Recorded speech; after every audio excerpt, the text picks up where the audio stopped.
19:05, muy buenas noches, ¿cómo están? Bienvenidos a Puntos de Vista, qué gusto comenzar esta semana aquí informando en C9N. ¿Qué tal, Fer? ¿Cómo estás? Buenas noches. ¿Qué tal, Diego? ¿Cómo te va? El saludo también para toda la gente, bienvenidas todas y todos a Puntos de Vista. Hoy tenemos una noche cargada de información. Primero, Diego, ya adelantamos a la gente que vamos a estar hablando de jubilaciones, de la caja fiscal, qué es lo que está pasando. La semana pasada ya hablábamos de lo que se trataba en el Congreso y también otro tema central. Hay como una sensación, una advertencia, mejor dicho, de expertos que dicen no va a dar la caja, no va a aguantar, la jubilación no van a aguantar. La fiscal, sí. Ni hablar de la... Ni hablar de IPS. Cuidado con eso, es el futuro de usted. Pero es como que no se termina de creer. Ni de entender a veces. Ni de entender a veces, pero hay déficit, esto es importante y vamos a hablar de eso en un ratito porque quieren hacerle modificaciones a las jubilaciones. Ojo que es el futuro de muchísima gente. Exactamente. Modificaciones al aporte que realizan desde el funcionariado público, que son bastante numerosos también. Claro. Y de lo que ya estábamos adelantando, vamos a hablar de masonería en el Paraguay. Dudas, consultas, historia, la realidad de hoy en día de la logia simbólica del Paraguay, ese va a ser otro de los temas. Claro, porque hay un libro que cuenta un poco la historia de la masonería, pero eso nos permite también volver a meter un tema que es muy interesante para mucha gente, que tiene que ver con el hoy de nuestro país, con la historia también, y preguntarnos un montón de cosas que queremos saber sobre la masonería y vamos a hablar acá en esta noche. Así que bien variada la propuesta de esta noche y también nosotros queremos arrancar hablando un poco del clima, sí, porque el fin de semana ya no hace falta ni aclarar, pasado por agua total y hoy sí un poco de sol por lo menos tuvimos. Exactamente, un clima más agradable contrario a lo que fue el fin de semana, pero ¿cómo va a estar el tiempo en las próximas horas específicamente? 23 grados tenemos de temperatura actual. 23 grados 4 la térmica a estas horas, una humedad dentro de todo bastante elevada del 80% y vientos a 5 kilómetros por hora girando en sector este-noreste. Durante esta noche vamos a estar teniendo temperaturas entre los 24 y 21, de hecho que va descendiendo ya. Para la madrugada desciende entre 20 y 18 y mañana vuelve nuevamente a ascender algunos puntos.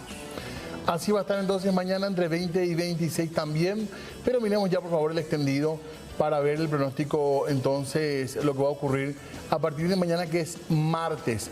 La mínima que se anuncia es de 18 grados y la máxima va a estar cerca de los 28, ya calorcito por la tarde de acuerdo al pronóstico extendido con vientos del noreste. Eso para el martes. Para el miércoles 19 de mínima, 30 de máxima. Es lo que se pronostica, una jornada que arranca relativamente agradable, pero después se va volviendo más calurosa.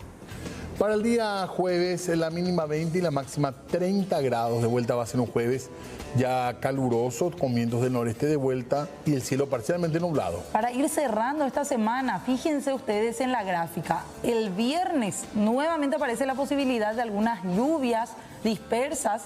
21 grados de mínima es lo pronosticado para el viernes y 28 de máxima.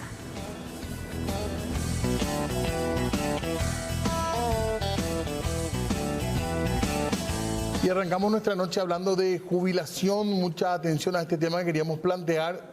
Hay muchos temas que están permanentemente en la atención periodística y ciudadana, pero ahora en particular tiene que ver con un proyecto de ley de equiparación jubilatoria. Sí, de la caja fiscal, es decir, de aquellos aportantes del sector público. Exactamente. La idea básicamente es que quienes están jubilados cobren el mismo monto de sueldo que aquellos que están activos. Y que están aportando hoy en día. Y que están aportando. Y vamos a hablar porque ya advierten algunos que esto no va a ser posible, que no dan los números para eso, pero vamos a preguntar a la gente de Hacienda. De hecho que el tema ya se está planteando desde el 2021, se viene planteando con el proyecto de ley que se había presentado en ese año y ahora, la semana pasada nada más, ese punto volvió al estadio de las comisiones en el Congreso, más específicamente en la Cámara de Senadores. Pero queremos ya saludar a nuestro invitado de esta noche, Juan José Galeano, director de Estudios Económicos del Ministerio de Hacienda. ¿Qué tal? Bienvenido.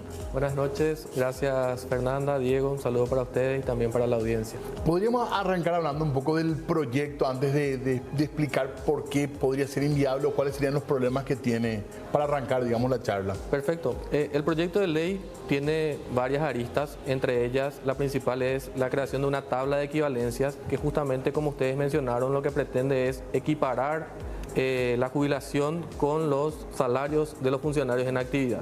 Entonces, básicamente, una persona que se jubiló con el cargo de un director y con un monto X de jubilación estaría percibiendo el mismo ingreso que una persona en actividad con el cargo de director. Entonces, eso generaría costos adicionales para el sistema y es importante tener en cuenta que el sistema ya presenta un déficit importante año a año. Para mencionarles, el año 2022 cerramos con un déficit en torno a 126 millones de dólares, que sumado a lo que el Tesoro pone en concepto de cargos vacantes, estamos hablando de 210 millones de dólares. Entonces, una modificación al sistema vigente en ese sentido, lo que haría es agravar el sistema financiero del sistema. Para que la gente que nos vea, nos está viendo, nos entienda bien, director, cuando decimos hay un déficit en la caja fiscal, ¿de qué estamos hablando? Estamos hablando de que los ingresos que se reciben mensualmente por los aportes que realizamos los funcionarios en actividad son insuficientes para el pago de las jubilaciones. Estamos hablando de cerca de 230.000 funcionarios públicos en actividad. Nosotros aportamos mensualmente el 16% de nuestros ingresos y con esos ingresos lo que se hace es cubrir la jubilación de cerca de 60.000 personas. ¿Cuántos, perdón, puede reiterar por favor, cuántos son los que están pagando 230.000 funcionarios en actividad de diferentes sectores. Todos nosotros aportamos el 16% de nuestros ingresos mensuales. Pero entonces hay una fuga importante también de quiénes son los contratados, digamos. No, solamente aportamos a aquellos funcionarios de planta. En el caso de los contratados no están aportando a la caja fiscal. Esa gente que no está aportando, sí, también podría ser un... Habría que sincerar en algún momento eso también, ¿verdad? Sí, también es un trabajo que estamos realizando. Porque son muchos. Son muchos, estamos hablando de cerca de entre 40.000 a 50.000 funcionarios contratados que también hoy por hoy no están aportando a ninguna caja. Lo cual también es medio precario, ¿verdad? Hay que reconocer. Sí, es así mismo como decís. Entonces se está trabajando en ver soluciones también para ese segmento de la población. Lo que dije, son cerca de 40.000 a 50.000, entonces es un número importante de personas que hoy están sin aportar a un régimen. ¿Y cuántos son jubilados, director? Cerca de 60.000 entre diferentes sectores también, administración pública, docentes, magistrados judiciales, como así también policías y militares, son cerca de 60.000. Entonces, 230.000 aportamos y son 60.000 jubilados. Entonces, los ingresos que realizan los funcionarios en actividad son insuficientes para el pago de las jubilaciones. Por eso hablamos de un déficit. Los ingresos no cubren esos gastos. ¿Y cómo es la liquidación hoy de un funcionario en general? ¿Cuánto se le descuenta del bruto que aparece? Se nos descuenta el 16%, ese aporte es homogéneo entre sectores, todos los funcionarios de cualquier sector aportamos el 16%. ¿Solo para jubilación? Solo para jubilación, exactamente. Sin embargo, los beneficios son muy diferentes. Yo que soy de administración central, una carrera de administración pública, me jubilo a los 62 años de edad con 20 años de aporte como mínimo. En cambio, hay otros sectores que no tienen edad mínima para la jubilación o incluso sectores que se jubilan a los 50 años. 40 incluso. Exactamente, hay diferentes parámetros, entonces eso hace que si bien los aportes sean homogéneos, todos aportamos el 16%, los beneficios sean muy diferentes entre sectores, lo cual hace que la caja sea insostenible. Director, ahí tenemos detrás de usted, en esta otra pantalla también, una placa de ingresos en millones de guaraníes, los gastos también y el déficit. ¿Estos son datos correctos? ¿Un déficit de 115 mil millones de guaraníes? Estos son datos correctos y son los datos de enero a abril de este año. Entonces, en el primer cuatrimestre, estos son los resultados por sectores. Y acá tenemos la parte de ingresos, que es lo que les mencioné, que son los aportes que realizamos todos los funcionarios, y los gastos, que son los pagos a las jubilaciones. Y en la parte de ingresos también se incorporan los cargos vacantes. ¿Qué son los cargos vacantes? Son categorías que forman parte del presupuesto, pero que no están asignadas. Y entonces esos cargos vacantes o esas remuneraciones se van a la caja para, en parte, compensar el déficit que tenemos. A ver, 283 mil millones de guaraníes tienen como ingresos en la caja fiscal. Sí. Y en contrapartida gastan 399 mil millones. Casi 400 mil millones, sí. Es enorme el déficit. Sí, Las binacionales entran aparte, tienen aparte su caja, ¿eh? aparte, es otro sistema, sí. Acá estamos hablando de administración central y otras entidades centralizadas. Y el jubilado anualmente recibe el reajuste de la jubilación que va cobrando. Ese punto es importante también mencionar, todos los años se hace una actualización por el IPC, por la inflación. Sí. Entonces, de manera anual, a partir de enero de cada año se hace un ajuste en la jubilación que perciben las personas. ¿El mismo porcentaje de la inflación anual es? De la inflación anual, exactamente. El año pasado cerramos con una inflación del 8,1%, entonces esa tasa se aplica sobre las jubilaciones. ¿Y la jubilación se cobra enterita, digamos? Sí. No hay ningún descuento ya sobre ella. Hay, excepto los jubilados los docentes jubilados que aportan un porcentaje para la cobertura de salud en el IPS. Pero el resto de los sectores no tiene cobertura de salud, entonces no se hace ese. Se cobra enterito. ¿Y en qué punto en específico es donde les preocupa a ustedes este proyecto que busca equiparar la jubilación con el haber jubilatorio con los ingresos de los... En general, como mencioné, luego de la reforma del año 2003 que buscó homogeneizar los parámetros y que todos los beneficios sean similares entre sectores, se han aprobado 12 modificaciones a la reforma del 2003. Y eso hizo nuevamente que hoy estemos en la situación en la que estamos. Entonces, cualquier modificación adicional al sistema lo que haría es empeorar la situación en la que estamos hoy. En particular, si se lleva adelante esta modificación y se trabaja en lo que es la equiparación, esto conllevaría más gastos sin mejores ingresos. Entonces, el déficit de la caja iría creciendo aún a una velocidad más rápida. Hay una previsión, IPS creo que suele hacer también la previsión de en cuánto tiempo más estaría quedando, en el caso de IPS, la caja en saldo cero. Sí. ¿La caja fiscal cuál es la previsión que tiene? Y bueno, conforme a los últimos números que estuvimos revisando, a partir del año 2027 ya se estarían consumiendo los recursos excedentes, entonces a partir de ahí ya todo el déficit se estarían cubriendo con impuestos. Estamos hablando de cerca de 500 millones de dólares en el 2027 que serán necesarios para cubrir el déficit del sistema. ¿Cuál es la solución a esto? Nosotros apuntamos a una reforma integral, estamos trabajando en la posibilidad de construir de un proyecto de ley tendiente a la creación de una comisión nacional de expertos que sea abarcativo, donde estén todos los sectores involucrados, la sociedad civil, representantes de los diferentes poderes del Estado, y lograr ciertos consensos, llegar a acuerdos que nos permitan avanzar en nuevamente tener un sistema homogéneo, un sistema donde los beneficios estén acordes a los aportes que se realizan y que de esta manera sea sostenible en el tiempo, porque como mencioné, hoy no lo es. ¿Hay intención de elevar la edad en general? No, eso se tiene que discutir. Nosotros creemos que el régimen general, donde nos jubilamos a los 62 años de edad, con 20 años de aporte y una tasa de sustitución que es creciente a medida que van aumentando mis años de aportes, es razonable. Sin embargo, no es razonable que los aportes sean iguales, pero los beneficios sean muy diferentes. Y eso hace que, en términos netamente financieros, la caja no sea sostenible. Hoy día Hacienda inyecta esa cierta cantidad para hacer la diferencia del déficit, ¿verdad? Sí, para cubrir. Es importante ahí comprender que la caja fiscal se divide en dos grandes programas, el civil y el no civil. El civil es donde estamos los funcionarios de carrera, los docentes universitarios, magistrados judiciales. Por otra parte, el programa no civil está compuesto por policías y militares. El déficit del programa no civil de policías y militares se cubre con recursos generales, con impuestos. El resto se financia entre las cajas, el otro déficit. Okay. Lo que mencionaban en este último debate que tuvieron los legisladores era porque no se cubre todo el déficit que va a haber con este proyecto, con esas cajas que ellos dicen tienen superávit. ¿Eso se puede?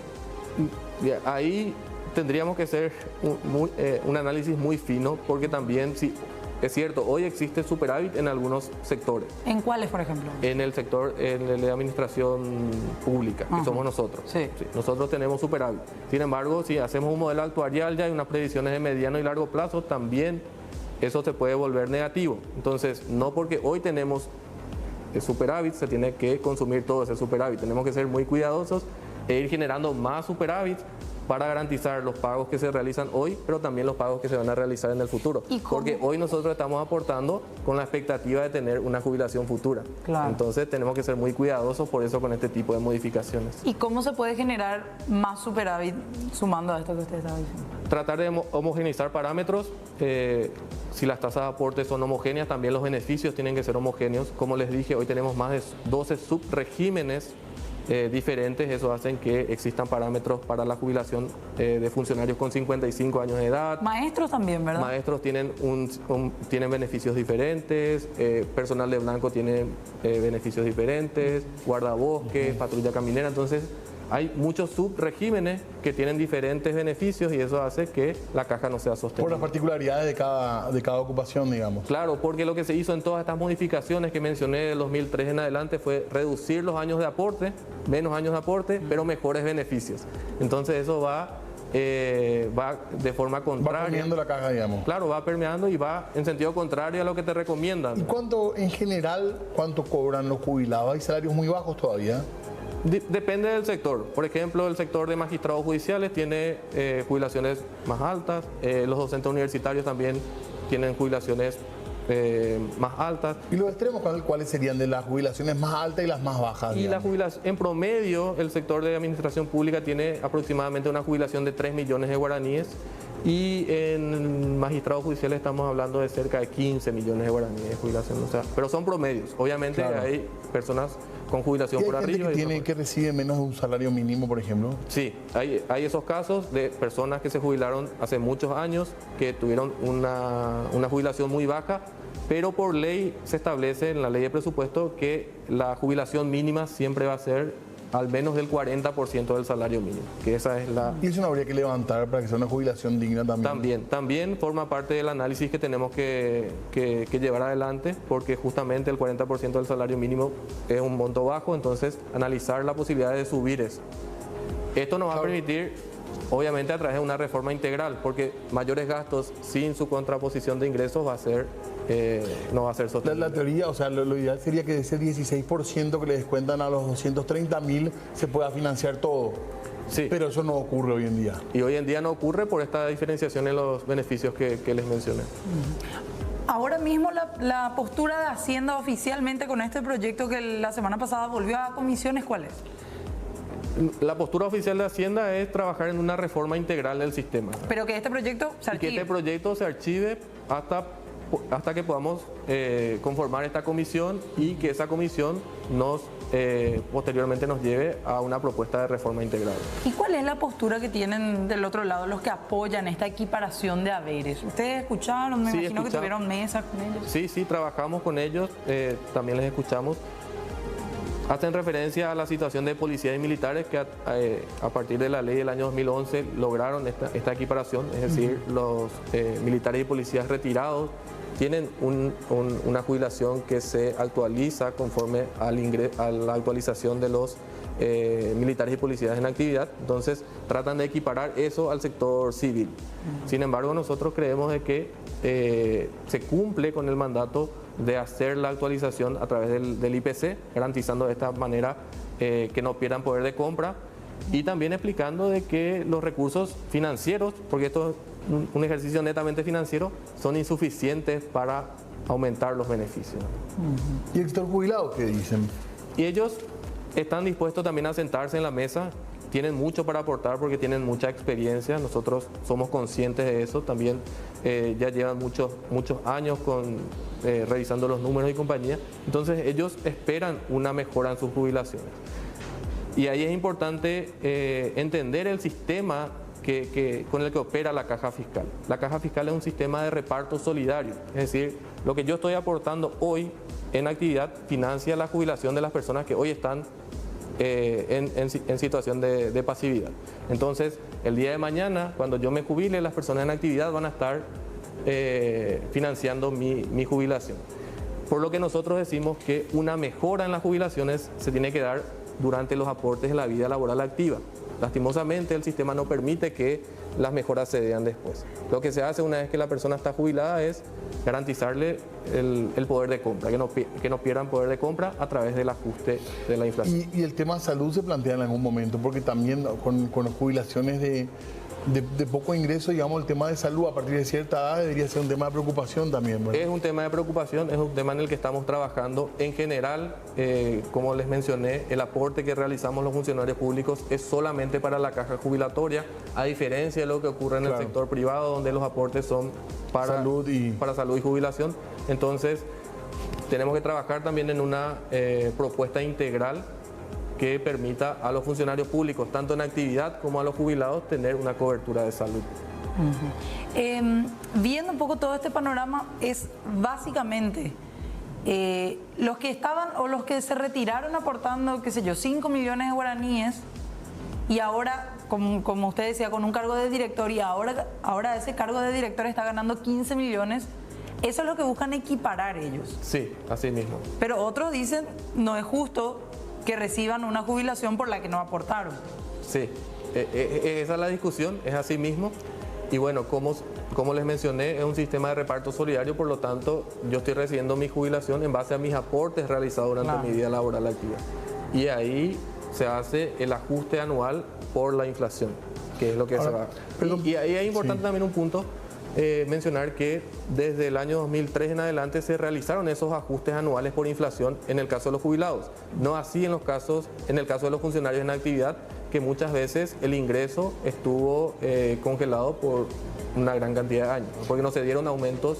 A partir del año 2012 fue el último aumento general que se tuvo dentro de los funcionarios públicos, pero después ya, excepto algunos sectores, el salario de los funcionarios no sufrió modificación. ¿Y cómo hay gente que se puede jubilar a los 45? Creo que el caso más joven es entre 40 y 45. En el caso de los docentes, la regla establece que se podrán jubilar con 25 años de aportes, sin importar la edad mínima. Exactamente. Entonces tenemos docentes de la reforma de los 90 que ingresaron muy jóvenes, a los 20 años, con 45 años están cumpliendo los 25 años de aporte. Entonces ya se pueden jubilar. O incluso otros que ni bien terminaron el colegio ya ingresaron a la carrera. Ahora con 18, 19 años, entonces se llega a los 43, 44 años y ya cumplen esos 25 años de aporte. Y en el caso de los docentes, se le va sumando un año adicional por cada hijo a partir de cumplir esos 25 años. Entonces, cumplen 25 años y se le puede contar hasta 3 hijos en el caso de las docentes mujeres.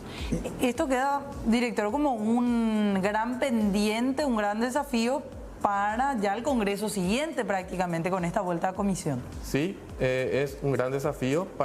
Yo creo que es un gran desafío para la sociedad en su conjunto, ¿verdad? Porque tenemos que llegar a consensos. Como les dije, hoy estamos destinando cerca de 140 millones de dólares anuales de impuestos para cubrir ese déficit.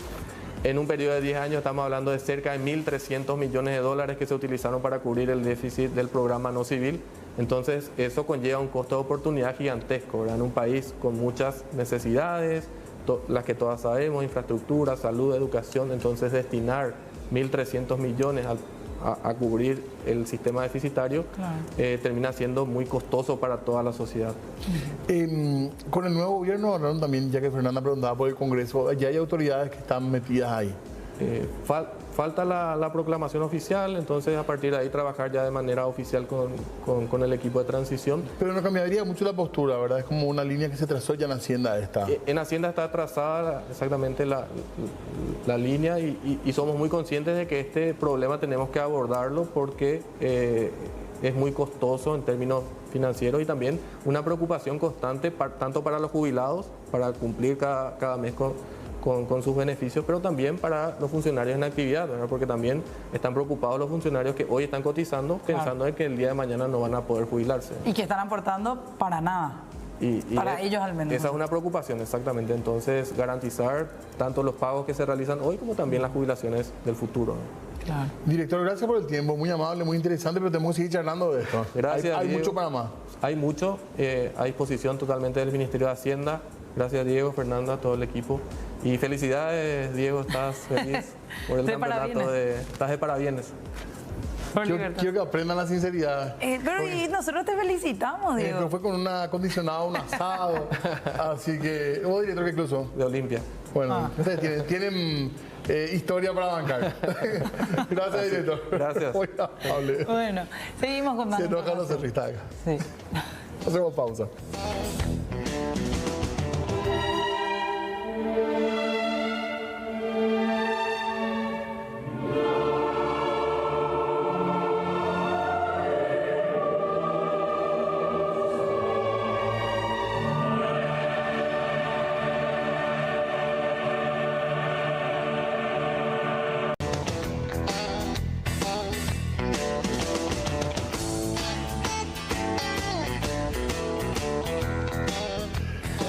Con 33, acá empezaron los rumores. Empezaron las charlas. Empezaron las charlas. Queremos saber muchas cosas de la masonería. Yo tengo mi lista de preguntas. Sí. Hay muchos mitos, ¿verdad? Yo creo, sobre la masonería, que también creo que la hacen atractiva a la masonería como tema de conversación y como grupo también, ¿verdad? Exactamente. Pero antes de ir con nuestros invitados, queremos repasar en el siguiente material la historia de la masonería en el mundo y después vamos a abordar el tema Paraguay.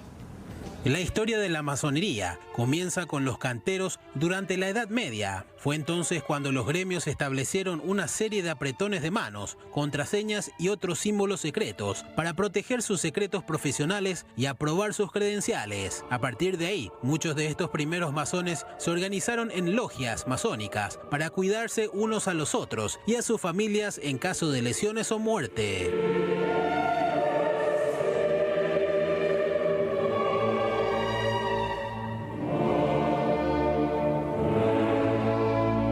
Para el siglo XVII, estas logias se habían transformado en grupos de albañiles en los que se llamaban masones especulativos. Los miembros de estas logias, llamadas francmasones, se reunían para aprender una serie de enseñanzas morales.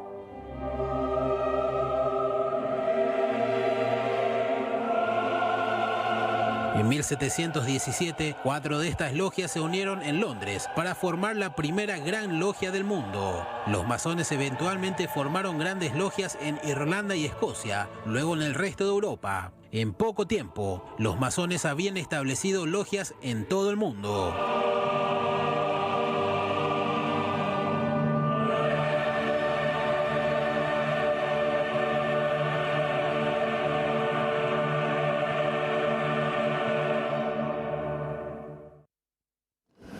Bueno, solamente mirando esta última imagen ya tenemos unas cuantas preguntas, ¿verdad? Sí, varias de hecho. Y queremos saludar a nuestros invitados que nos acompañan esta noche. Primeramente, José Miguel Fernández Sacur, gran maestro de la Gran Logia Simbólica del Paraguay. ¿Qué tal? Bienvenido. ¿Cómo están? Buenas noches. Gracias por la invitación y gracias por el interés también en conocer sobre masonería. Vos sos el capo máximo de la masonería acá, doctor, ¿verdad? El presidente, por decirlo de alguna manera, sí. Bueno, también nos acompaña el doctor Saúl Zaputovich. ¿Qué tal? ¿Cómo le va? Bienvenido. Muchas gracias, buenas noches. Bueno, y Fabián Chamorro, historiador. ¿Qué tal? ¿Cómo le va? Buenas noches, ¿cómo les va? Saludos a la teleaudiencia. ¿Ya sos masón, Fabián? No, yo no sé. Historiador. Historiador, yo soy... Gran amigo de la casa también. Amigo. Ay, hace rato que... ¿Verdad? Estamos en esto. Bueno, Quinter, gracias por venir en primer lugar, ¿verdad? Porque es un tema que creo que a la gente le interesa. Me imagino que ustedes cuando suelen hablar con las personas que no están en la masonería hay un montón de preguntas, hay un montón de mitos. No sé si hay cosas que molestan en particular que se dicen, pero es parte, creo, también del secreto que construye la masonería, ¿verdad? Porque hay algo de secreto. Sí, la masonería en realidad es una sociedad discreta que tiene ciertas cuestiones que son secretas, como los modos de reconocimiento. ¿Okay? Yo puedo colgarme un cartel acá diciendo que soy masón, pero yo no puedo revelar el carácter de un hermano que no quiere que su carácter o su condición de masón sea revelada. Pero ¿y si quiere? ¿Cómo? Si quiere. No, sí, por eso. No hay problema. Quien quiera que se conozca su condición de masón, bueno, puede hacerla pública por sí o permitiendo que otro la comente, ¿verdad? Pero te decía, lo único secreto realmente en la masonería son los modos de reconocimiento que tenemos entre los masones para no revelar abiertamente la identidad, que también tiene una un antecedente histórico, también hay historia detrás de eso. 30 segundos. La masonería operativa nace con los gremios de constructores en la Edad Media.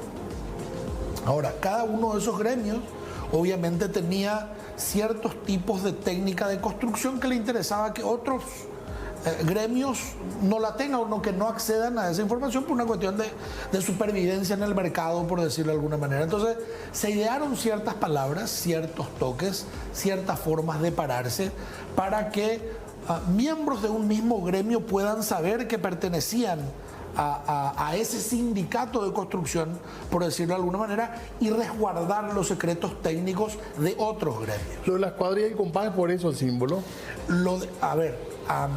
Cuando se acaba toda esa impronta de construcción de catedrales, de edificios importantes en la Edad Media, los gremios permanecen, pero comienzan a recibir en su seno, ya a falta de trabajo operativo, a ciertas personas que no pertenecían al gremio, sobre todo nobles, personas con cierto poder adquisitivo, para poder proteger la supervivencia del gremio.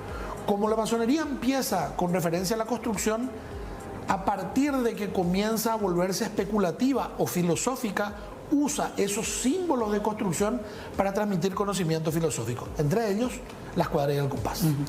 No sé si Saúl o Fabián pueden darnos un aspecto general. ¿Cómo empieza la masonería aquí en el Paraguay? Bueno, la masonería en Paraguay siempre manejábamos a través de los textos históricos que habían en Paraguay sobre la masonería, que había empezado ya en época de don Carlos Antonio López, ¿verdad? Sin embargo, a través de esta investigación que hemos hecho con Fabián, podemos deducir que documentalmente los trabajos masónicos en sí, en nuestra república, se inicia con la invasión de Asunción, con una Asunción invadida por los aliados en 1869. A mediados de 1869, las tropas tanto brasileñas como argentinas tenían en sus senos integrantes de la masonería. También los altos dignatarios y los cancilleres de ambos países pertenecían a la orden masónica. Entonces, para tratar de influir en el nuevo gobierno que se estaba formando en ese momento en la República del Paraguay, tanto los brasileños primeramente crean una logia llamada FE a mediados de 1869, y lo mismo hacen los argentinos en una logia llamada Unión Paraguaya. Entonces también entre ellos tratando un poquito de influenciar en las nuevas autoridades que tendrían que imponer posguerra, ya que tendrían que posteriormente tratar los límites al finalizar la contienda. ¿El Mariscal López era masón? No. Es un mito ese. No, es todo un mito. Todo lo que tiene que ver con el doctor Francia, López y otras cuestiones que pasan mucho por redes sociales son todos mitos. ¿Y quién fue el primer paraguayo masón? Probablemente haya sido un sacerdote de apellido Fretes, que se inició en Europa, no se inició acá en Paraguay. Y de las listas de los primeros iniciados en fe, lastimosamente no tenemos los listados, pero ahí fue la primera logia que inició paraguayos en territorio paraguayo. ¿Un sacerdote? Un sacerdote. ¿No es anticlerical la masonería? Sí. No es anticlerical la masonería. Hubo una confrontación muy importante con la Iglesia Católica, que empieza ya con una encíclica papal ya a mediados del siglo XIX, Humanus Genus, que es una encíclica contra la masonería, y a partir de esa encíclica empieza una guerra frontal con la Iglesia Católica que se da en todos los países, no solamente en Paraguay. Y claro, hay una reacción contra eso. Entonces había periódicos y había grupos inclusive que eran anticlericales, masones librepensadores, pero como principio en general no es anticlerical. Eso quedó como una idea, ¿verdad? O sea, a ver, la masonería de ningún modo es anticlerical ni antirreligiosa, ni mucho menos. De hecho, la masonería regular exige a sus miembros la creencia en un ser superior. eso no implica que la mayor parte de las religiones no tengan algún problema con la masonería. Por una cuestión sencilla, todas las religiones se arrogan el monopolio del camino de acceso a Dios. Y la masonería, al ser una asociación con principios libertarios, defiende la libertad de creencias. Entonces, yo puedo estar en una logia sentado con un católico, con un evangélico, con un musulmán, con un judío, los respeto a todos y todos me respetan porque entendemos que estamos buscando lo mismo. Pero si soy ateo o agnóstico, no puedo ser La masón. masonería regular no admite en su seno ni a los ateos ni a los agnósticos. ¿Y cuál es la masonería irregular? ¿Y en qué se diferencia? ¿Qué es regularidad? Regularidad es el cumplimiento de ciertos estándares que estableció la Gran Logia Madre, la primera Gran Logia que en el informe previo se mencionaba, la Gran Logia Unida de Inglaterra. La Gran Logia Unida de Inglaterra establece ciertos estándares, ciertas regulaciones a las cuales uno debe adherirse para ser considerado. Una Gran Logia debe adherirse para ser considerada por la Gran Logia Unida de Inglaterra como regular. Recuerdo que Edgar Sánchez, quien era fiscal, en una entrevista había dicho que como el 90% de los masones en Paraguay eran católicos. Fácil.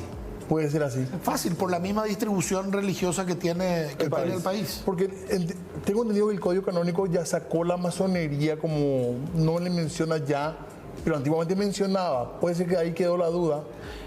Lo que pasa es que el famoso canon, que no recuerdo ahora el nombre, saca la masonería, dice sociedades secretas nomás. Sí.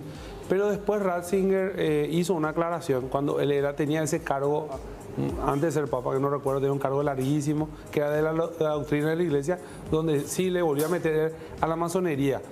No está en el canon, pero él dice, sí, los masones siguen siendo nuestros enemigos, en pocas palabras. O sea, perdón, una cosita nomás. Sí. Podemos decir entonces, así como resumen, que para los masones no hay ningún problema, que vengan todos los católicos, pero la Iglesia Católica sí dice no, la masonería no. La Iglesia Católica y otras, ¿verdad? O sea, el problema no es de la masonería. De hecho, uno de los grandes pendientes que tenemos como institución es tender puentes con las iglesias en general. Bernardino Caballero fue masón. ¿Sí? Muy masón. ¿Por qué muy masón? No, porque él murió siendo masón. O sea, famoso lo que estaba explicando hace rato José Miguel, el tema de estar en sueño, eso, antes de entrar al aire, que es el tiempo que vos dejás de activar en la masonería. Caballero hasta el fin de sus días activó en la masonería. ¿Uno puede renunciar a ser masón? Sí, perfectamente. Puede decir, ya no quiero. Es una leyenda aquello de que una vez masón, siempre masón. Nunca más. Pero ¿cómo es esa etapa? Uno presenta una nota de renuncia y está. Y está. ¿Y cómo es esa etapa de sueño?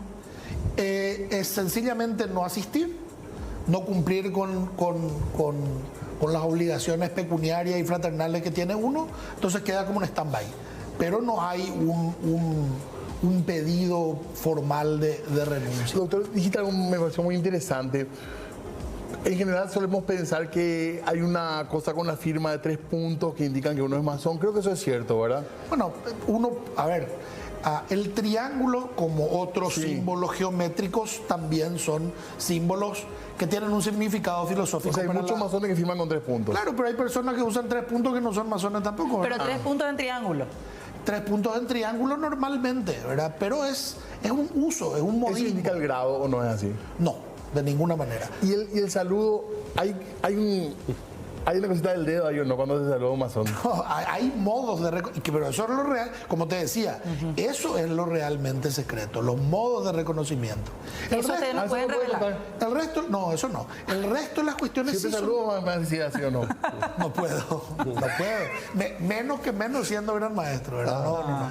Y forma de pararse incluso dijiste en un momento dado. Claro, por decirte, si yo estoy en un aeropuerto muy concurrido, no hablo el idioma, se me perdieron las valijas, no sé cómo comunicarme, puedo adoptar cierta posición corporal para que un hermano me reconozca como tal y en la medida de sus posibilidades venga Eso no a me puede ofrecerme. contar. ¿Se puede revelar esa forma de operación? No. Eso también son modos de reconocimiento. Ah.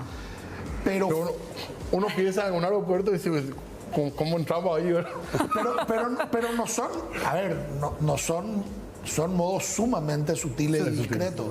No son... Claro, claro. Que solo los reconocería otro. No me cuelgo de nada, Ni se para de paro de...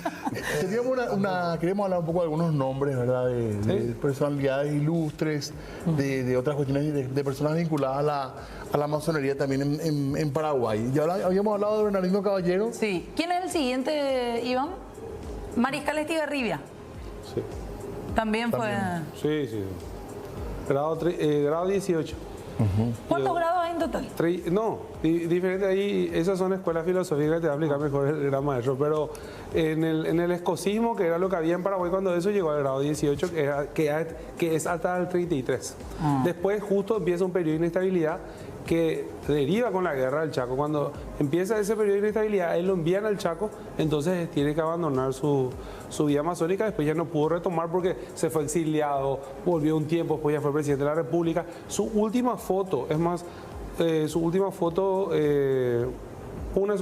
públicas es con su mandil de masón, con sus compañeros masones, el día que él iba a asumir la presidencia de la República. Cecilio Báez también fue otro, ¿verdad? ¿Quién más en la historia? Y de los presidentes de la República, desde 1870 hasta 1916, fueron casi todos masones. ¿Me pueden decir, sin nombre, evidentemente, desde la caída de Stroessner hasta hoy en día, cuántos presidentes masones hubo? No, presidente ya no hubo. El último presidente masón fue Tomás Romeo Pereira, que fue el que se quedó un cortito tiempo antes de que suba Stroessner. Y después de Stroessner ninguno es masón. Ya nadie. No. Pero sí muchos políticos. Sí, políticos sí. Hay, de hecho, la sociedad hay muchísima gente que... ¿Periodistas? Sí. Pero no mucho. ¿O sí?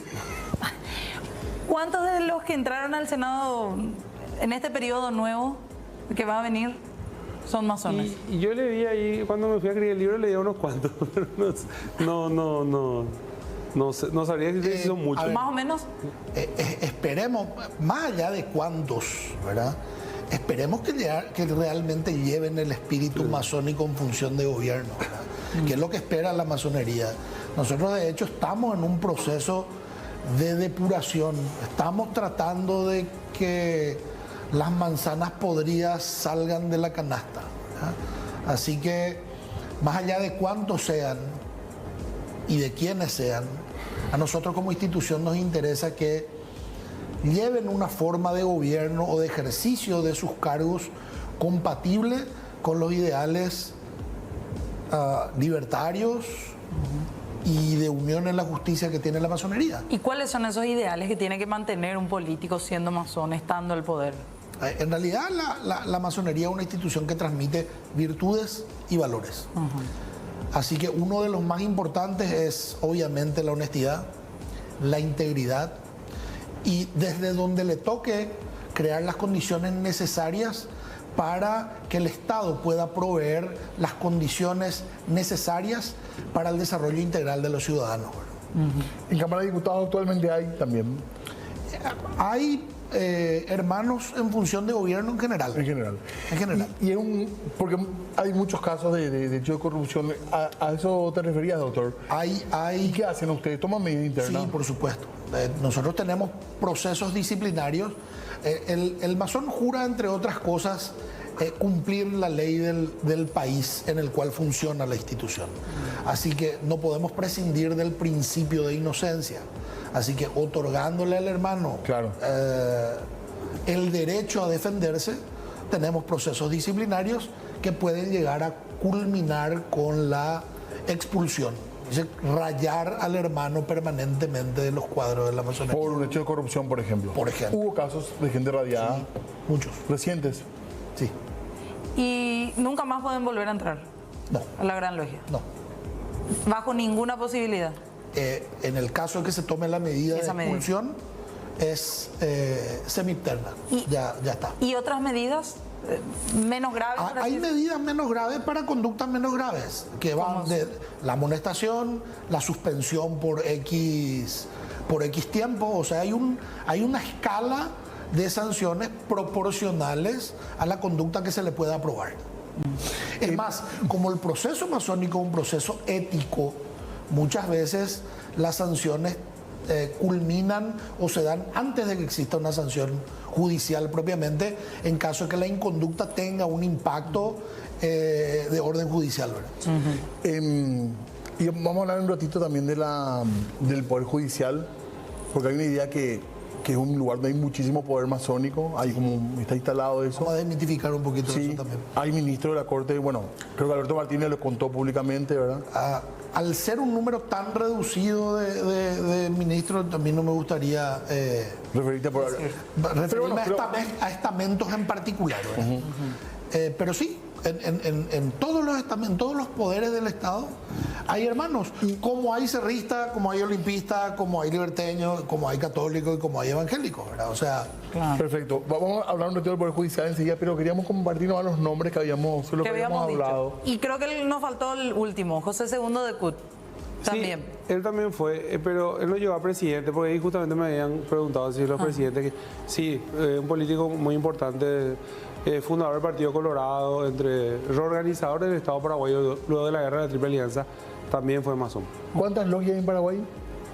más de 120 regulares, en las que se distribuyen más de 4.200 hermanos, hoy por hoy. Hay en Villarrica, Villarrica es un lugar como tradicional también, ¿verdad? De la masonería, ¿o no? Sí, bueno, históricamente justamente abordamos eso en el libro. Hubo hasta 1900... inicialmente había dos logias allá, la logia Estela y la logia, otra llamada Unión Cosmopolitana. Estamos hablando de 1896, 1908 más o menos. Hasta 1917 por ahí, podríamos. Sí. Que empieza un periodo de inestabilidad, entonces ya era difícil mantener la concurrencia de los integrantes y se produjo lo que se llama abatir columnas, que es cuando una logia deja de funcionar, deja de trabajar, ¿verdad? De hecho, la revolución de 1922 prácticamente diezmó a las logias del interior del país. Las que existían dejaron de existir e inclusive muchas de Asunción también dejaron de funcionar. Y esos nombres, Fabián, que estamos compartiendo, esta lista que teníamos, ¿verdad? Nos faltaban estos nombres, Justo Pastor Benítez. Justo Pastor intelectual, también masón, intelectual liberal, Juan Manuel Frutos, intelectual colorado, masón. Eligio ya lo sabemos sinceramente. Encontramos en un listado, pero con Saúl no encontramos documentación de la masonería que sustente que él haya sido masón. ¿Pero qué encontraron, sí, Saúl? Sobre Eligio. No, encontramos así en periódicos referencias que dicen que es masón, pero no es suficiente. Entonces, agregamos un capítulo que dice, con la interrogante, iniciados, y pusimos los nombres de aquellos que encontramos referencias que son masones, pero no encontramos documentación masónica que respalde. Diferente, por ejemplo, el mariscal Estigarribia, que sí sabemos que se inició en Concepción, cuando él tenía el grado de capitán, y está totalmente documentado eso, ¿verdad? Entonces, el libro trata justamente de afirmar donde hay documentación y mostrar la parte histórica. Tenemos que leer el libro, después va a hacer otra charla, ¿verdad? Sí. Porque hay muchísimas preguntas. Silvio Antonio Rivarola. Sí, él fue el primer presidente constitucional de la República del Paraguay, con la Constitución de 1870, que también es que tuvo mucha influencia masónica. Es más, el monumento que está allá frente a la comandancia de la policía, que es el monumento más antiguo del Paraguay, en 1873, es con influencia masónica también, en honor a la Constitución de 1870. ¿Y Tomás Romero Pereira? También, ese sí teníamos documentación, un solo documento, pero bueno, ya era suficiente. ¿Qué tipo de documentos encontraron? Encontramos muchas actas. En las actas están los nombres y una biografía de ellos, su vida masónica, y encontramos dos librazos así que tenían 500 masones en cada uno y transcribimos todo. Qué interesante el trabajo, porque esto va a ayudar también, me parece, a poner mucha claridad, ¿verdad? En términos históricos. Pasa también que nosotros, como queríamos hacer algo, porque más allá que el libro sea recopilación histórica de la masonería paraguaya, en realidad es historia paraguaya pura. Claro. Hay muchos hechos que están ligados a ciertos momentos políticos donde la masonería tuvo amplia influencia, y eso el que lea el libro, el que le gusta la historia paraguaya, va a comprender bastante bien.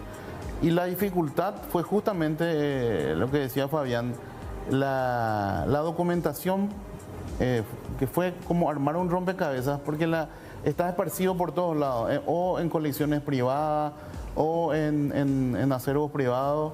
Entonces era seguir el hilo, seguir en el Archivo Nacional, ir armando, como para que realmente pueda salir un compendio, una recopilación para que el lector tenga un acceso fácil, ameno, y para que se pueda colocar también en el contexto y en la época que está viviendo a medida que va leyendo el libro. Hablábamos recién de algunos poderes del Estado. Un juez realmente puede ser masón, no le quita imparcialidad, no está comprendido en las generales de la ley. En absoluto. No. Si la masonería... Pero hermano, doctor, si la masonería estuviese comprendida en las generales de la ley, estaría comprendida en las generales, pertenece al mismo club. Somos liberteños, nos encontramos todos los domingos en la cancha, somos de Sajonia, somos católicos, somos del Schoenstatt. A ver, la pertenencia a una institución, la sola pertenencia a una institución, de ningún modo puede tomarse como un factor que te pueda inducir a ser imparcial. De hecho, menos en la masonería, porque el juramento principal que hace el masón es de unión en la justicia. Vale decir, todo aquello que se me plantee, siendo yo, por ejemplo, operador de justicia, todo aquello que se me plantee que sea injusto, yo tengo la obligación juramentada de rechazar.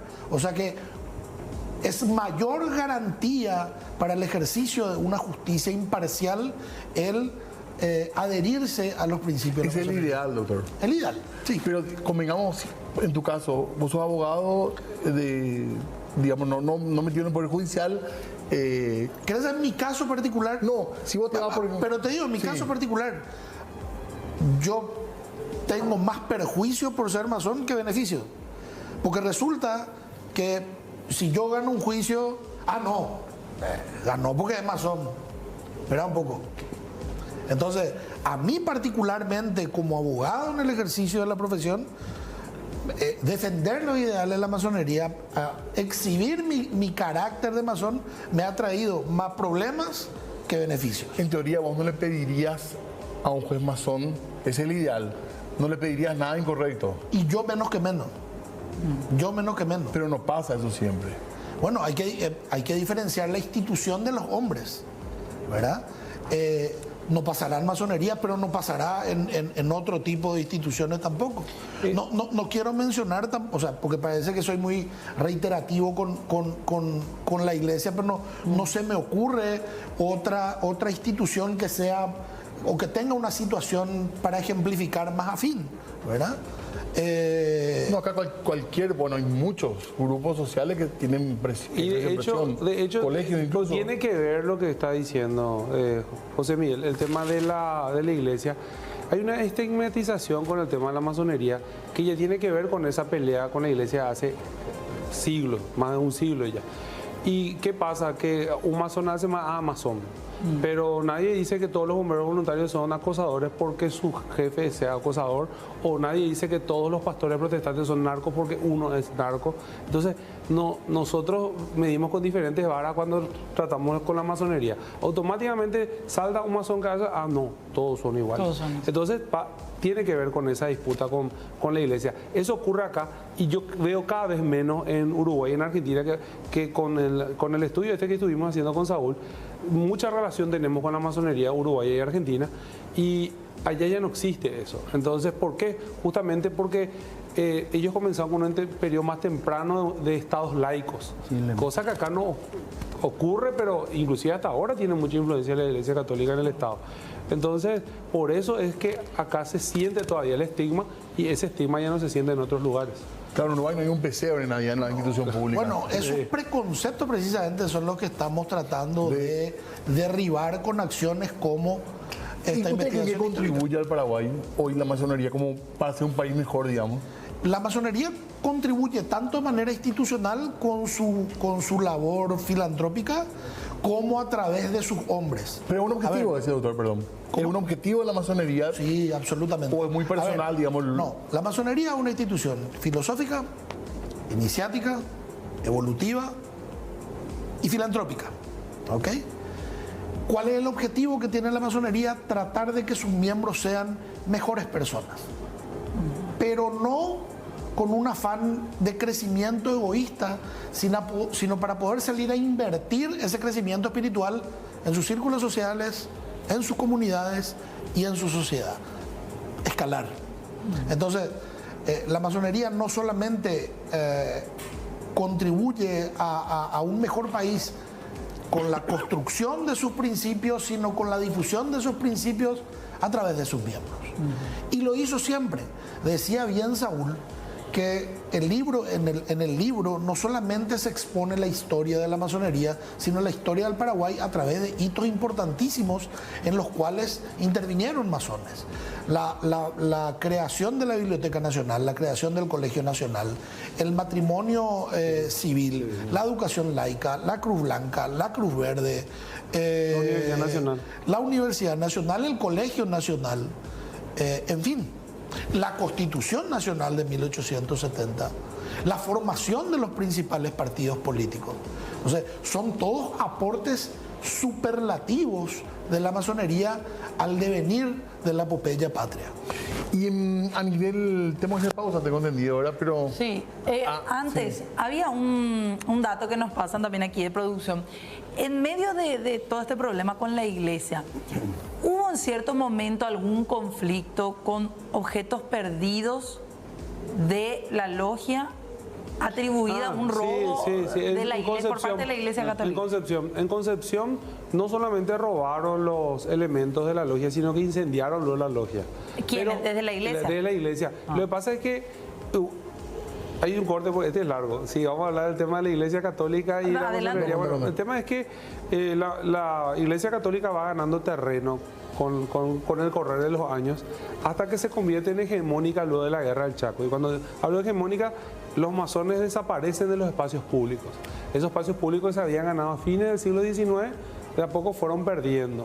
Luego de la Guerra del Chaco, la iglesia prevalece, muchísimas logias desaparecen y en la década de 1940, por ejemplo, entre otras cosas, sacan los ornamentos masónicos del cementerio de la Recoleta y atacan como escritorio del obispo. No es que tienen como escritorio del obispo. Como un trofeo de guerra, más o menos. No sé cómo que... Anteriormente a esa época que citaba Fabián, los masones desfilaban por las calles en las fiestas patrias con sus estandartes, con sus mandiles. Tenían en los diarios de circulación cotidiana se hacían los anuncios de la fiesta, de los diferentes festejos, y la ciudadanía compartía abiertamente. Ojo que no, en el libro, que no piense la gente que nosotros venimos a hablar mal de la iglesia, para nada. O sea, contamos el conflicto y también contamos lo que los masones de repente reaccionaban. Los masones fueron y apedrearon la curia, porque ahí estaba Juan Sinforiano Guarí, que era el gran enemigo. ¿Qué año fue eso, por reiterar? 1919, por ahí fue el tema. Pero también la iglesia trató de matarle a un libre pensador en Villarrica. O sea, está todo documentado, está todo relatado. Está esa disputa. Ojo, está todo en el libro. Está la disputa. Nosotros no tomamos postura a favor ni en contra. Contamos qué es lo que pasaba y por qué pasaba. Pero de ambos lados se atacaron como pudieron. Hay una lista de requisitos que queremos leer y que después nos digan, ¿es así? No es así. Bueno. Tenemos allí la placa, ser hombre o al menos 18 años de edad. 25. 25 tiene que ser. Sí. Hay excepciones. ¿Por qué no antes? Por una cuestión de madurez. Por una cuestión de madurez. El siguiente, creer en la existencia de un ser supremo, aunque la masonería no tiene que ver con distinciones teológicas o creencias religiosas particulares. Es así mismo. Es así. Sí. Ser de buen carácter moral. Sí, o de buenas costumbres, sí. ¿Y cómo se comprueba eso? Cada logia tiene sus... A ver, voy a, si me permiten, ya que está Diego, voy a tratar de explicar este tema, y Saúl construyó muy bien la idea. Voy a tratar de explicar este asunto desde el fútbol, ¿ok? La Gran Logia Simbólica del Paraguay es como si fuese la Asociación Paraguaya de Fútbol, ¿ok? Compuesta por varios clubes que son las distintas logias. Cada uno de los clubes tiene sus propias autoridades, sus propios requisitos de ingreso para ser socio de... Y a su vez, la Gran Logia Simbólica del Paraguay o la Asociación Paraguaya de Fútbol tiene sus autoridades. Hoy me toca a mí ser cabeza por decisión y elección de mis hermanos. Es un cargo que se vota, ¿ok? A la Asociación Paraguaya la reconoce la CONMEBOL, que viene a ser la Confederación Masónica Interamericana, y la FIFA, que viene a ser la Gran Logia Unida de Inglaterra. Ahí ese es el esquema o la estructura internacional, lo que no implica que fuera de esta estructura no existan otros clubes en los cuales también se practica fútbol, tal vez adheridos a otras ligas. Entonces más o menos funciona así. Yendo a tu pregunta en particular, cada una de las logias, de acuerdo al perfil que dentro de estos requisitos generales pretenda para sus candidatos, tienen modos de analizar o de medir el potencial que tiene cada candidato. No hay una regla básica, pero se le somete como a un, digamos, como un escrutinio, si hay un nombre claro. Se buscan los antecedentes, qué sé yo. Absolutamente, se presentan los antecedentes judiciales, se presentan los antecedentes policiales. Así un cuando te vas a casar que ponen tu foto ahí en la... entre otras cuestiones, ¿verdad? Pero esas son las cuestiones básicas, mínimas. El siguiente dice, estar motivado para unirse por razones ajenas a la ganancia o ganancia personal. Sí, absolutamente. Así. Yo me hago masón para ver qué puedo aportar, no qué puedo recibir. Siempre hay rescate económico, que es muy frecuente eso. ¿Que hay un qué? Un rescate económico, una ayuda económica si hay hermanos que están... Mal. La masonería es básicamente filantrópica. De hecho, como en cualquier asociación, se abona una cuota de ingreso y se abona una cuota de mantenimiento. Muy por debajo del promedio de las cuotas de los clubes capitalinos. ¿Qué se hace con esos fondos? Justamente se reserva para el momento en que un hermano o su familia o miembros de la sociedad inclusive estén pasando mal. La masonería tiene un montón de programas filantrópicos para ayudar. Ahora estamos a la campaña Pinandí, claro, del canal. La masonería aportó, no recuerdo, pero zapatos y más de 2.000 calzados, ¿verdad? Ahora iniciamos la campaña de recolección de abrigos el 3 de junio.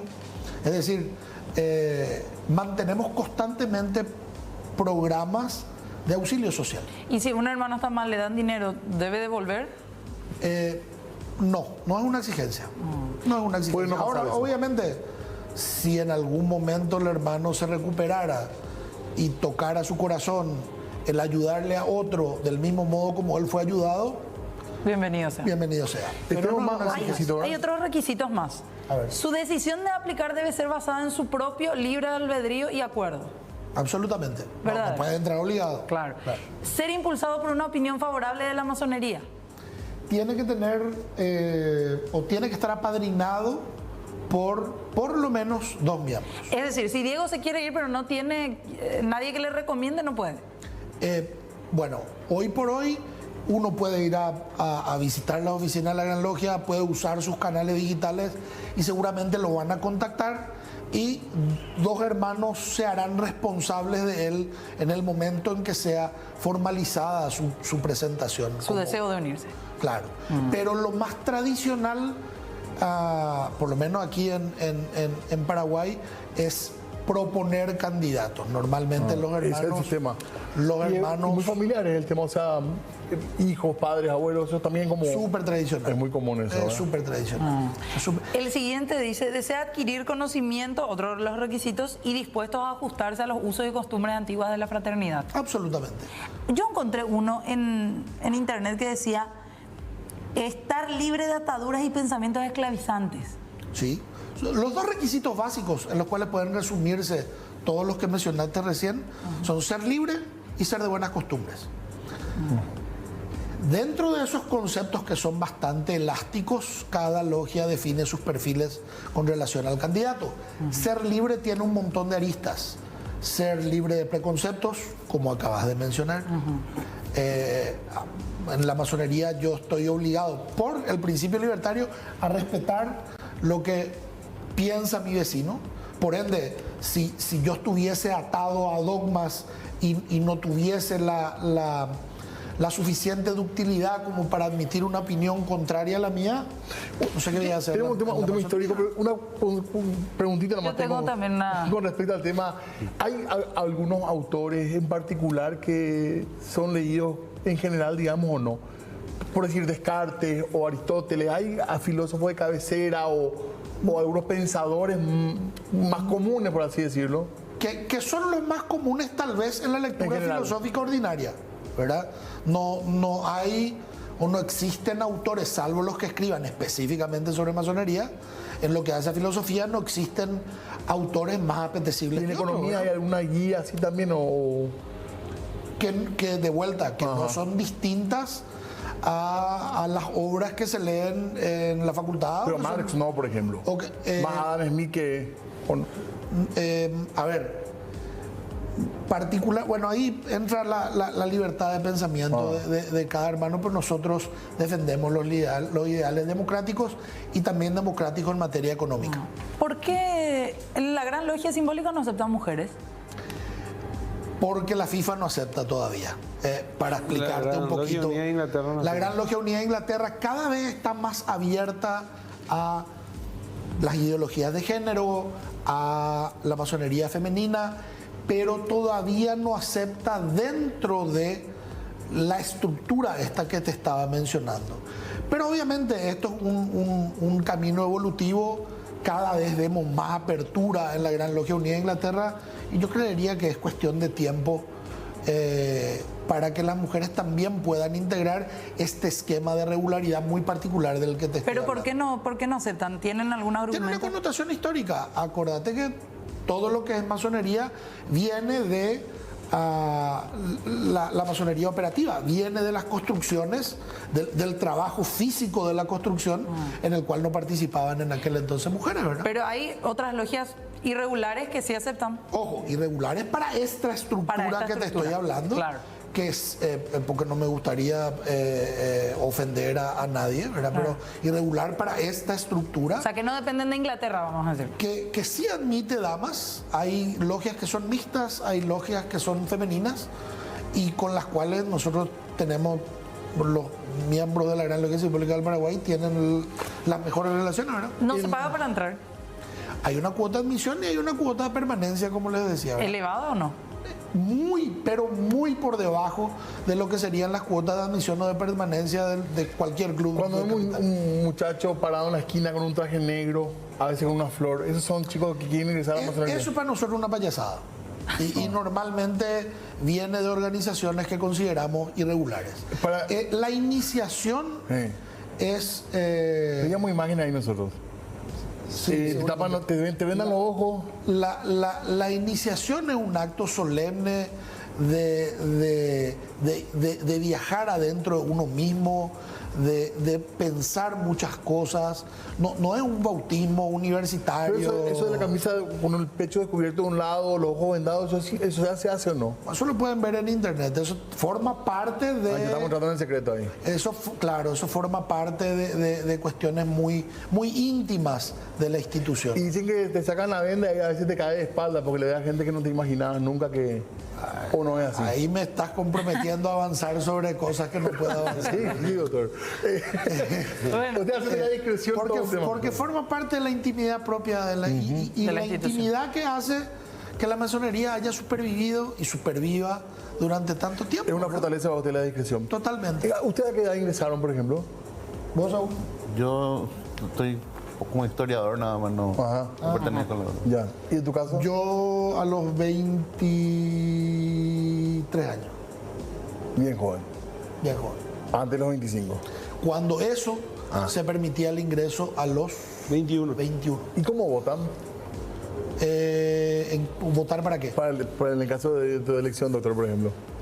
Se vota, el voto es indirecto. El voto, cada logia, de acuerdo a la cantidad de miembros que tenga la logia, tiene X diputados. Y esos diputados eligen. Son los que eligen. Fabián, ¿el libro dónde se encuentra? Ahora ya casi en todas las librerías está disponible. Entre el fin de semana se estuvieron repartiendo.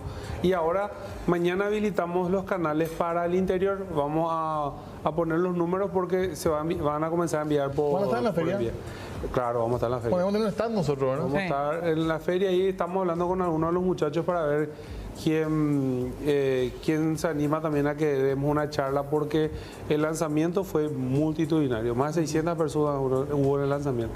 Para cerrar nada más, doctor Saúl, ustedes hicieron también una investigación en torno a lo que es la relación con Bolivia, masónica, hablando de la guerra del Chaco, detalles también que se tienen en ese sentido. Sí, en el libro ponemos casi 400 biografías, y entre ellas muchos combatientes de la guerra del Chaco con sus respectivos nombres de logia, las batallas en las que participaron, el año en que se iniciaron. Esa imagen, por ejemplo, es muy representativa. Esta. Claro, porque los dos pues son masones. Peñaranda por Bolivia y Estigarribia por Paraguay, eran masones ambos. Y de hecho, los comandantes, por lo menos 10 comandantes de cada uno de los ejércitos eran masones.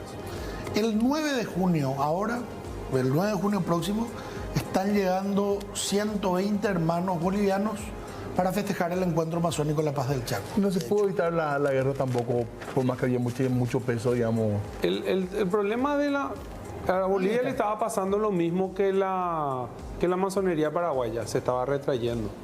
O sea, perdió fuerza. No tenía la fuerza para llegar a ese nivel de parar una guerra. Si era la guerra, es más, van a encontrar en el libro uno de los tratados, uno de los intentos de tratados de límites con Bolivia del año 1879, donde todos son masones. Entonces, en aquella época sí la masonería pudo haber influido para que no haya una guerra con Bolivia, pero en 1932 ya había perdido muchísima fuerza como para tratar de evitar una guerra. Bueno, estamos con muchas ganas de leer el libro y de seguir preguntando, así que extendemos la invitación para otro momento. ¿Les parece? Podemos mostrar el libro ahí. El libro, por no sé favor. si alguno puede tomarlo, por favor, para mostrar. Masonería paraguaya. Acá. Lanzaron la semana pasada, el jueves. La semana pasada, el jueves lanzamos y tuvimos muchísimo éxito. Tenemos muy pocas fotos porque, miren, esto por ejemplo de Villarrica, justamente preguntaban por Villarrica, son los hermanos Friedman, 1921 creo que es. El atuendo no cambió mucho, ¿verdad? El atuendo no cambió mucho, los símbolos son dos. No, Son siguen iguales. siendo los mismos. Doctor, decía. No, decía nomás que el lanzamiento que fue el jueves pasado para nosotros fue un mensaje muy fuerte, porque si bien pensábamos que iba a haber una audiencia, una concurrencia bastante buena, no nos esperábamos la cantidad que hubo ni las repercusiones de los días siguientes. Y fue, yo creo que es un mensaje también de la sociedad que está ávida de conocimientos en cuanto a lo que representa la historia de la masonería en Paraguay, ¿verdad? Interesante lo que dijiste, doctor, que hay una forma también de narrar el Paraguay de esa mirada, ¿verdad? Se fueron como 500 libros, ya vale decir.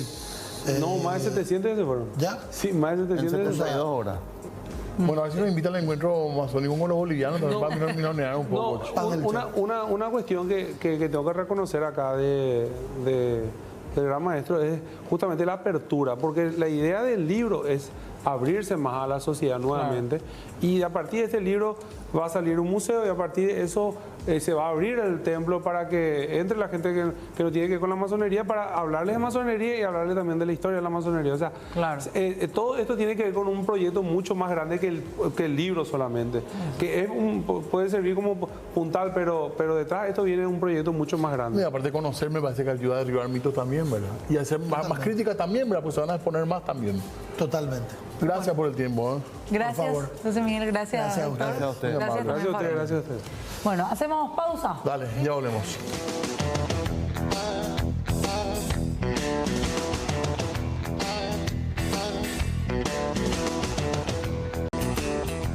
Muy bien, seguimos nosotros aquí en Puntos de Vista para volver a la realidad política. Exactamente. Hoy se dio entrada al juez Gustavo Amarilla, remitió el pedido de desafuero a la Cámara de Diputados. Lo hace el magistrado siguiendo con estos pedidos de la Fiscalía de nuestro país, específicamente que habían formulado imputación el viernes pasado contra el diputado Erico Galeano por los hechos de lavado de dinero y asociación criminal. Para que Erico se pueda someter al proceso, Diego, él tiene que ser desaforado. Exactamente. ¿Y cómo es la tendencia? ¿Qué podríamos decir la tendencia? Quizás él mismo pida. Esa es una de las posibilidades después del comunicado que compartíamos el viernes pasado de Santiago Peña. Es un momento súper importante para Peña. Claro. Porque puede esto llegar a marcar el inicio ya de su gestión. Aparte, si realmente después del comunicado que uno supone lo habrá hecho de una manera fría y calculando las consecuencias, probablemente ocurra eso, ¿verdad? Recordemos que Santiago Peña en ese comunicado le pide a Erico Galeano que sea el mismo quien se ponga a disposición y pida su desafuero para que se pueda someter al proceso. Recordemos que los fiscales Silvio Corbetta y Denny Yumpac piden la prisión preventiva como una de las medidas para Erico Galeano. No, hay que dejar de lado, Diego y televidentes, que él es senador electo. La pregunta que ya hace ahora es, ¿qué va a pasar con Erico Galeano si, siendo senador electo, él va a prisión preventiva? Ahora, claro, en términos prácticos, de hecho. Claro. O sea, no podría ir a jurar, digamos, físicamente. Y no, va a estar igualito que el caso de Mbururú. Igualito. Calcado. Igualito. Escuchamos lo que decía la diputada Rocío Vallejos. Ella es presidenta de la Comisión de Asuntos Constitucionales de la Cámara de Diputados, una de las comisiones que tiene que emitir dictamen. Mañana se reúne su comisión para darle, decía ella, un trámite inmediato a este tema y evitar la posibilidad de que se postergue el estudio del pedido de desafuero, porque lo que quieren es que el miércoles, ya el Pleno, en la sesión de todos los miércoles de diputados, traten y se resuelva este tema, para que no haya dilación. Escuchemos lo que decía la diputada. Nosotros ni siquiera fuimos aún proclamados los electos actualmente. Luego el juramento de nuestro nuevo cargo sería el 30 de junio, porque hay algunas voces que dicen que en realidad ya se tienen los fueros del cargo electo a partir de la proclamación. Y lo que dice la Constitución es que la inmunidad es para aquellas situaciones en que las opiniones de los que han asumido el cargo puedan tener alguna relevancia. Entonces, ¿cómo lo que si todavía no asumiste el cargo vos ya vas a tener inmunidad de algo que no asumiste? Pero acá lo fundamental es que si existe una dilación, yo estuve más o menos pensando que puede ser un miedo a que, o un temor a que el Pleno no lo haga jurar ni a Mbururú ni a él, porque lo haría jurar a Erico y no a Mbururú, o viceversa, o los dos o ninguno. O sea, es una situación que se les va a plantear porque van a tener 2 senadores electos que están en su caso en prisión. Entonces podría ser una estrategia dilatar para que se jure y bueno, que se vea al Senado y ahí otra vez el juez tiene que enviar de vuelta el pedido de desafuero al Senado y todo lo demás. Bueno, y hay que ver cuál es la interpretación de los jueces en ese caso, o tal vez el juez diga, no, para mí terminó un periodo y se lo desaforó para ese periodo y para mí asume una nueva inmunidad. En realidad no hay nada escrito de una manera tan taxativa, porque yo me imagino que los constituyentes del 92 nunca se plantearon que habrían tantos delincuentes en el Congreso. Bueno, fuerte ahí el último. Me gustó la frase esa. Los constituyentes no se plantearon que iban a haber tantos delincuentes en el Congreso. ¿Quién se hubiera planteado realmente esto, verdad? Porque eso es lo que decía Rocío Vallejo, no se habla demasiado de este tema de los fueros, porque la discusión, el temor que expresaba Rocío Vallejo es que se quiera dilatar el pedido de desafuero para este periodo y que se patee hasta el siguiente, es decir, lograr primero que Erico Galeano pueda ser proclamado y pueda después jurar. Y después de eso recién que sea el Senado ya el que trate su pedido de desaforo. Y probablemente lograr que se extienda el juicio por largo tiempo. Claro, también.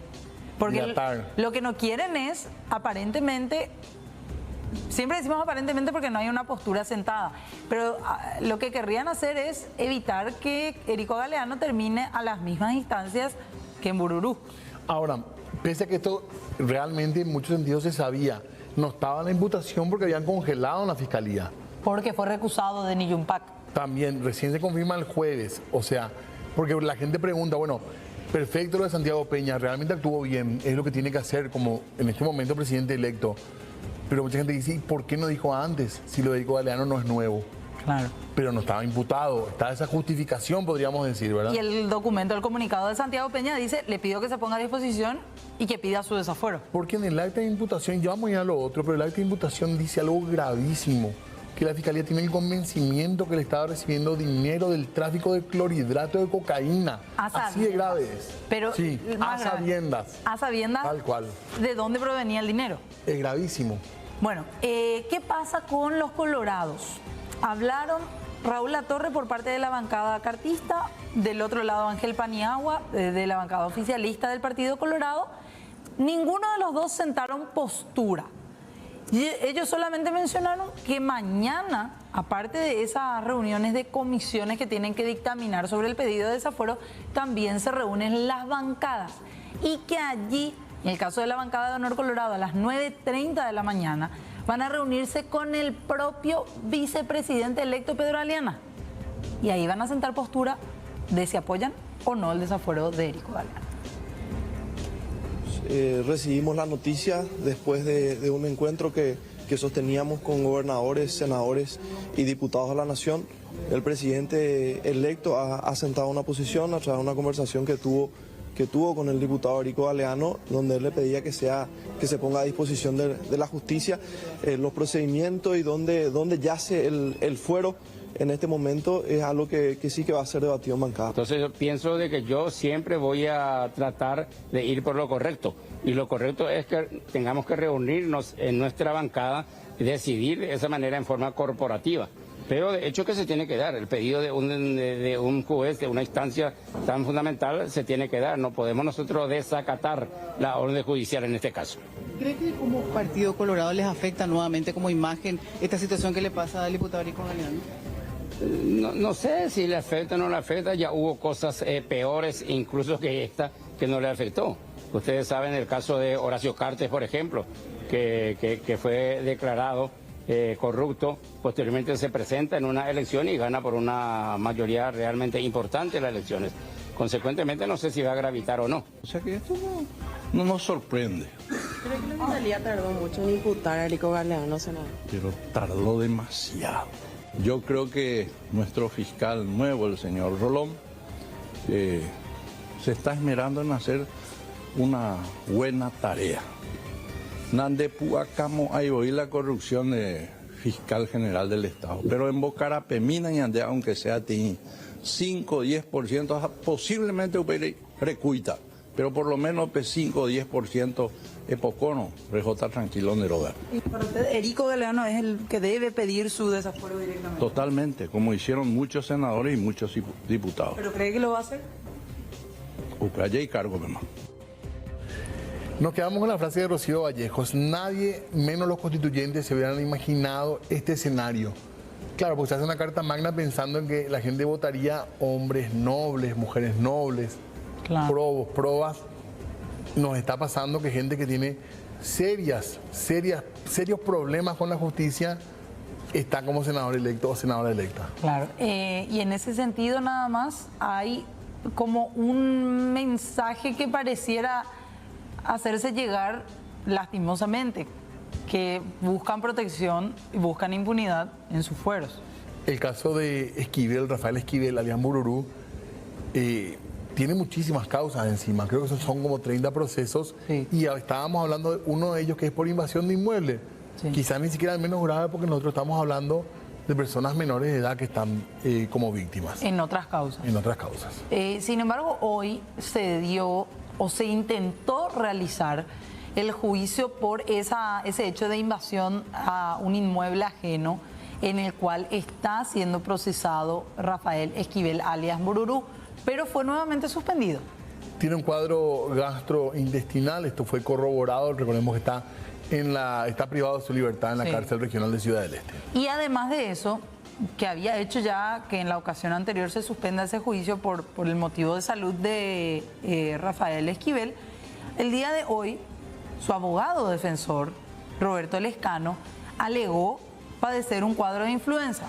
Presentó un reposo y con eso se logró nuevamente la dilación, se pospuso nuevamente el juicio que se tenía previsto inicie para el día de hoy. Se pospone incluso hasta después de lo que será el juramento, el posible juramento de Mbururú, porque el juicio recién iniciaría en junio.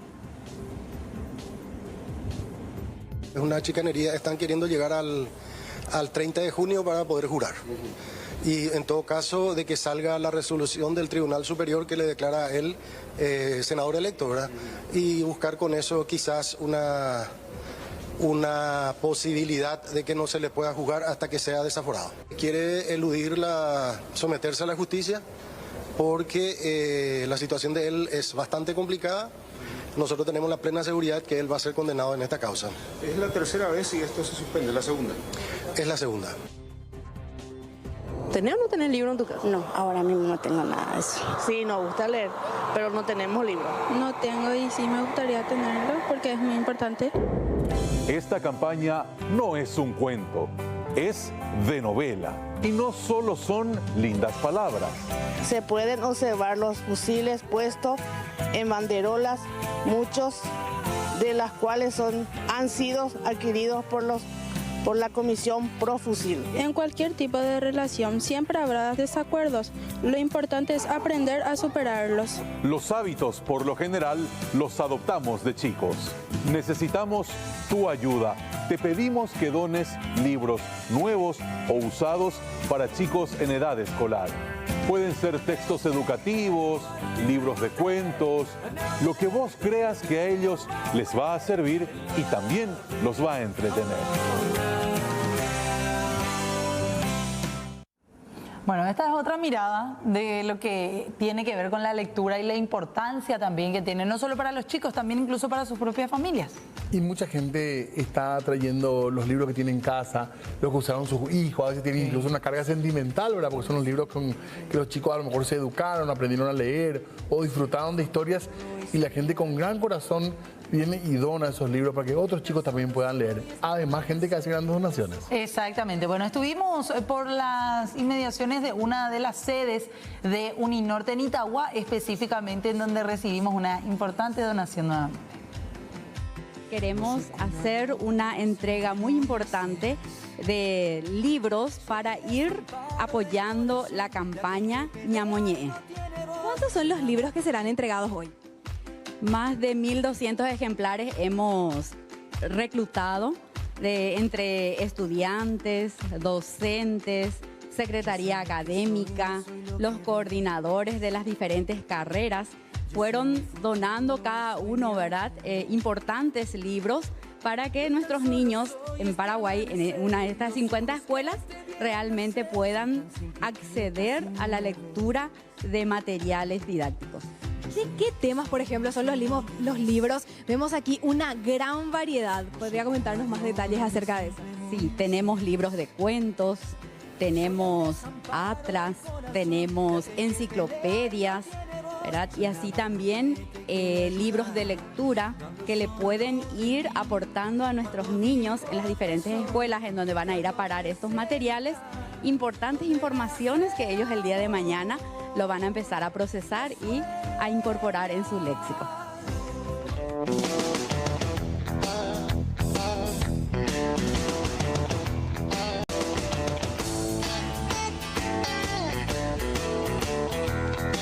Hablemos de este caso que tendrá audiencia preliminar el día de mañana ante la jueza Lizy Sánchez.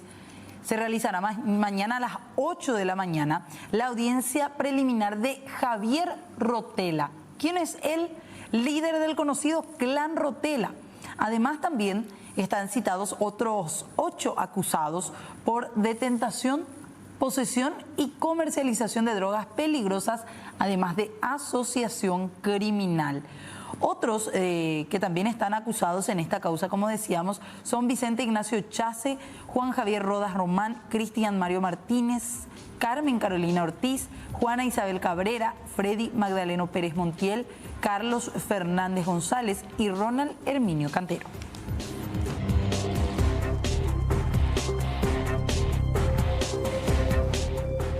Hablamos de otro tema que tiene que ver con José Peirano, este hombre que tiene que ser extraditado al Paraguay por causas que tiene pendientes con la justicia de nuestro país. Todavía, aparentemente por algunos problemas formales, no podría ser extraditado. Según la información que se maneja a partir de hoy, en suspenso quedó la extradición de José Peirano Basso desde el Uruguay, debido a que hubo una confusión, ya que él mismo soporta dos causas distintas a nivel internacional. Según el abogado Guillermo Duarte, se trató de un error de la Oficina de Asuntos Internacionales de la Corte, porque hubo un solo pedido de extradición, el de garantías número 4, pero se tramitó como el de garantías número 1. Ahora las actuaciones deben ser rectificadas para que correspondan a la causa correcta para poder continuar con el proceso de extradición. Recordemos que Peirano Basso está procesado en nuestro país por la causa Fondos Mutuos Ban Alemán y del Banco Alemán.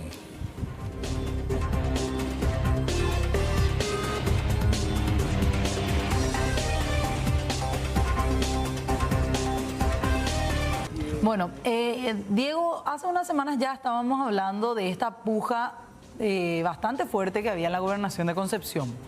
Exactamente. Elecciones, resultado del TREP, empiezan las discusiones, muy ajustada a la victoria, impugnaciones a resolver y finalmente esta decisión. La justicia electoral, los ministros, de hecho, del TSJE tomaron la decisión el día de hoy de finalmente no hacer lugar a las impugnaciones que habían presentado los apoderados de Eliseo Guyari, el candidato, el ex candidato a gobernador por el Partido Liberal y por la Concertación en sí.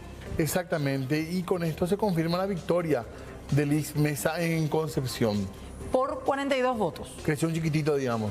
Después de que eran entre 18, 28 votos de diferencia, finalmente este es el documento en donde dice declarar juzgado con carácter definitivo de conformidad a lo dispuesto y disponer su ejecución en el cómputo definitivo del Departamento de Concepción. Con esto se confirma la victoria de Liz Mesa, que ya será la próxima gobernadora de Concepción. Un lugar donde hubo muchísima tensión postelectoral.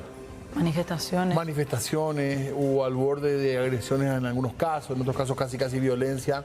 Así que bueno, esta es la declaración entonces, con carácter definitivo, confirma victoria de Liz Mesa, gobernación de Concepción. Fueron varios días, ¿verdad? Pero como siempre digo, siempre estábamos confiados que el 30 habíamos ganado, pero era importante los documentos, ¿verdad?, que fueran emitidos por el Tribunal de Justicia, ¿verdad? Ahora ya se pudo, hoy al mediodía nos llegó esa información y con ello entonces ya podemos decir, ¿verdad?, que la victoria es de la doctora Liz Mesa. Siempre confiamos, ¿verdad?, en la justicia, justicia electoral que haga su trabajo, ¿verdad?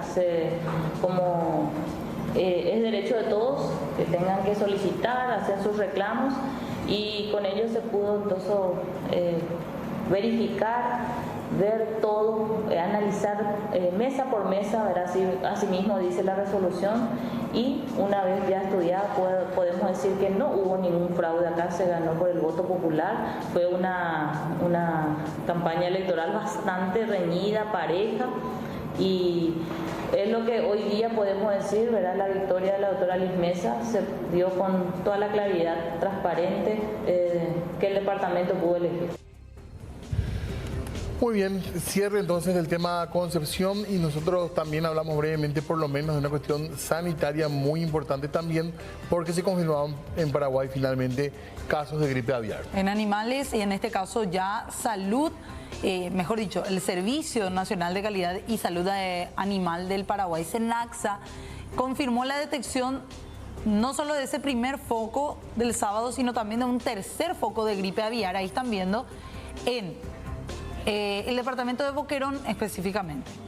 Asimismo, está en Colonia Neuland, en Filadelfia, y Mariscal Estigarribia son los focos detectados. La atención es máxima, sobre todo esperando que esto no se extienda. Es muy contagioso en el tema de las aves y podría ser muy perjudicial para la industria, sobre todo, claro, que está en el sector, pero creen y estiman que no necesariamente llegaría. SENACSA usa, y esto hay que tener muy en cuenta, usa como medición, como unidad de medición, los focos que puedan llegar a existir en diferentes localidades. No hablan ellos de números de casos de aves contagiadas, dicen para no producir una falsa sensación de riesgo de la enfermedad. Entonces son 3 los focos específicamente. Filadelfia, que es el último, que se suma a Mariscal Estigarribia y Colonia Neuland, en la zona occidental del Chaco paraguayo.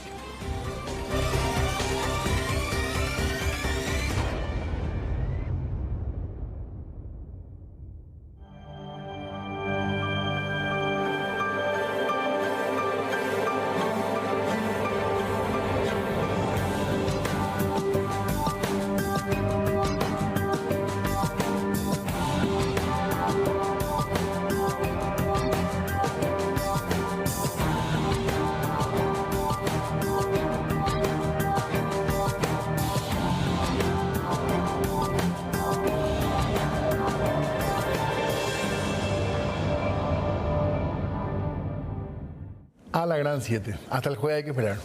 Jueves a las 20 horas. Cuapé, Atentos. con el ladrón del siglo. Así mismo. Testimonio bastante interesante que vamos a estar escuchando. Yo ya quiero que llegue el jueves. 20:53 minutos. Nosotros también, por supuesto, continuamos con la programación. En instantes, más información política acá. Exactamente. Ya se viene Diálogo Franco a las 21 horas.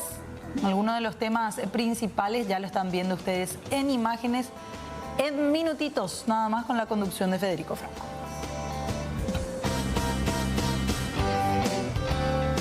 23 grados ahora y con esto nos vamos. Sí, será hasta mañana. Gracias. Chau, chau.